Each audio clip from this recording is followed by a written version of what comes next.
गावाकडे सकाळची सुरुवात खूप छान अशी झालेली होती.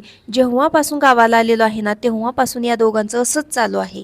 सकाळी उठल्यापासून संध्याकाळपर्यंत या दोघांचं हेच चालू असतं. तुझं माझं पटेना, तुझ्या वाचून करमेना, असं काही या दोघांच्या बाबतीमध्ये घडत आहे. त्या दोघांचीच अंघोळ राहिलेली होती, त्यामुळे चुलीवरती अजून पाणी तापत होतं. तोपर्यंत मम्मीने आणि वहिनीने मेथीची भाजी नीट करून घेतली, लसूण सोलून घेतला.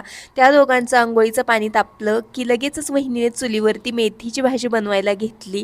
अशी ही चुलीवरती बनवलेली मेथीची भाजी मी खूप दिवस झालं खाल्लेली नव्हती. भाजी झाली की लगेच मम्मीने चपाती आणि भाकरी बनवायला सुरुवात केली. लहानपणाची आठवण करून देणाऱ्या खूप साऱ्या गोष्टी गावाकडे गेल्यावर घडत असतात. लेकरू किती जरी मोठं झालं ना तरी ते आपल्या आईसाठी लहानच असतं असं म्हणतात ना, तेच आज इथं घडत होतं. लग्नाच्या आधी तव्यामधून भाजल्यानंतर पहिली चपाती माझी असायची, तसंच आज माझ्या बाबतीत घडलं. आईने खूप फोर्सफुली मला गरम चपाती खायला लावली. चला तर मग भेटूयात नेक्स्ट ब्लॉग मध्ये. तोपर्यंत बाय.